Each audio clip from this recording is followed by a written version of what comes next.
Today is Monday, September 11th, 2023, and this is the Dunkley Report. Moroccans living in the village of Moulay Brahim are mourning neighbors who perished after a 6.8 earthquake destroyed buildings and lives. The village, surrounded by stunning vistas, attracting tourists and outdoor enthusiasts, was full of small hotels and cafes overlooking gorges and green valleys. It is now a scene of devastation. People in the poor mountain community about 45 kilometers northeast of the quake epicenter live in homes made of clay brick and cinder block, many of which are no longer safe to inhabit. Possibly dozens of villagers are dead and scores of homes crumpled. Crews continue listening for desperate sounds of life within the ruins. People in Morocco are sleeping in the streets of Marrakesh for a third straight night as soldiers and international aid teams in trucks and helicopters begin to fan into remote mountain towns hit hardest by a historic earthquake. The disaster killed more than 2,100 people, a number that is expected to rise, and the United Nations estimated that 300,000 people were affected the magnitude 6.8 quake. Amid offers from several countries, Moroccan officials said they are accepting international aid from just 4 countries: Spain, Qatar, Britain, and the United Arab Emirates. Some foreign search and rescue teams arrived on Sunday as an aftershock rattled Moroccans already in mourning and shock. Russia needs to replenish its supplies of ammunition for what could be a long war of attrition after a year and a half of fighting in Ukraine. Moscow is ramping up its domestic arms production. But Russia is also turning to North Korea, which is one of its few allies with a vast arsenal. The reclusive Asian country is estimated to have tens of millions of artillery shells and rockets to replenish the Russian army.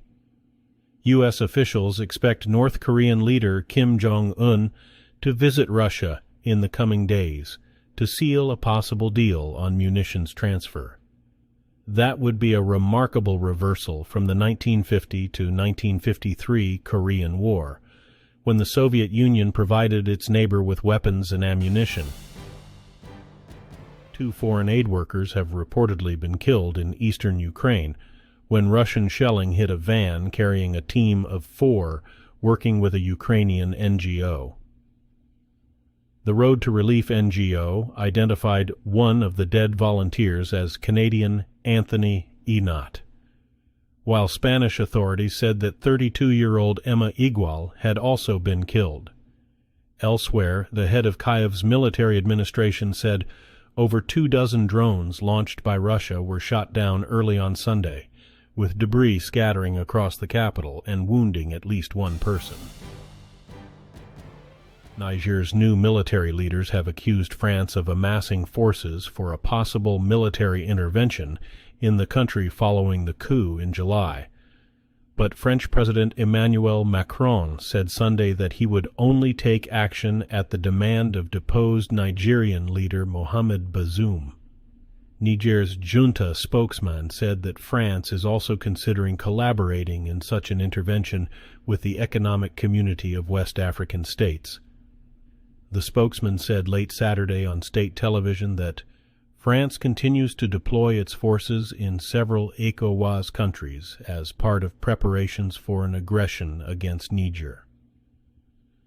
Macron said he wouldn't directly respond to the junta's claim when asked about it after the Group of 20 summit. The Vatican has beatified a Polish family of 9, including children who were all executed for having sheltered Jews during World War II. It was an unprecedented move. Pope Francis declared the Ulma family martyrs for the Catholic faith last year.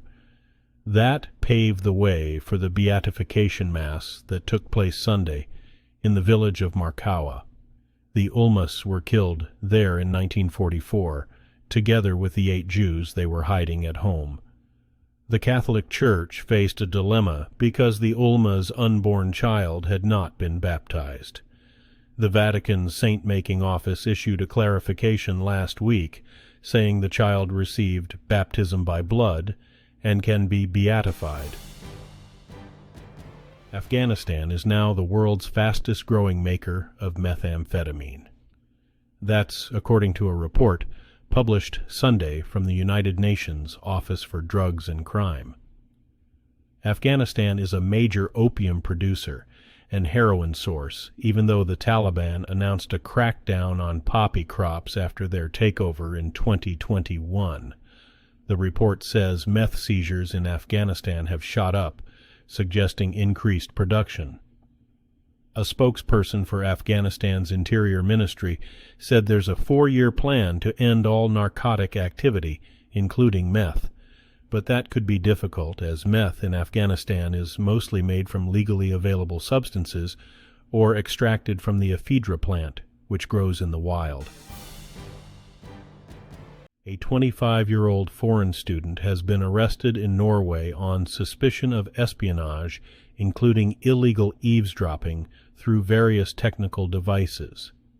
The PST Domestic Security Agency told Norwegian media that the man was charged in court on Sunday with espionage and intelligence operations against the Nordic country.